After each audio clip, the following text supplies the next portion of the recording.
除了江苏、浙江以外的朋友，你们看一下，就是这个地方像农村吗？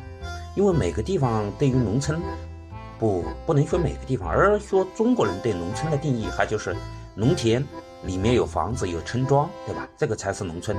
但是我总觉得现在这个地方是哪里啊？这是苏州常熟市附近。但是我从来都不觉得这个地方是农村，原因很简单。你问这里的50岁左右的人，我们现在不要去说问60、70岁啊，那个毕竟刚解放的时候的那些人，咱们不就说普通的50岁左右的人，你问他们种个地吗？我相信啊，就是苏州这边，就是这些村庄里的50岁左右的壮年人，他们几乎都没有种过地。那你说他们是农民吗？在户口上他们还是农民，但是在生产关系上，他们早就是产业工人了。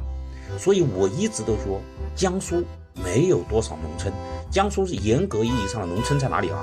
必须过了南通海岸，到了东台，过了东台以后，才能算真正意义上的农村。因为那些农村，我们就可以很清楚的看出来，就是那边的人，就是那边40、50岁左右的人，他们还会种地。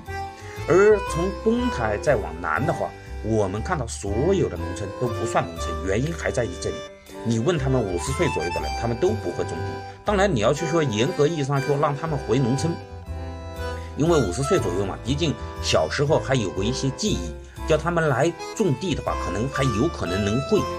但是你真的就说让他们去种，我相信他们绝对不会干的，除了那种60、70岁。并且你再看这里这个房屋密度，这是常熟市附近啊，就这个房屋密度来说，人口密度来说，就这里如果还是农村的话，你觉得这个地方的人还能生活吗？我敢说，如果这里还是以农业为主的话，这个地方会变成中国最穷的地区。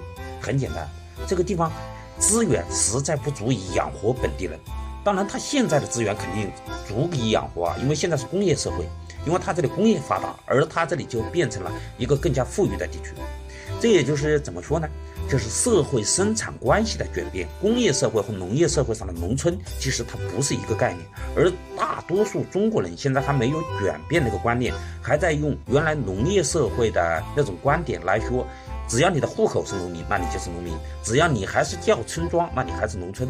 真的，我不那么认为，这是绝对的高度城镇化以后的城市，这绝对不是农村。农村这个样子肯定是不行的，这个样子的农村饿死人。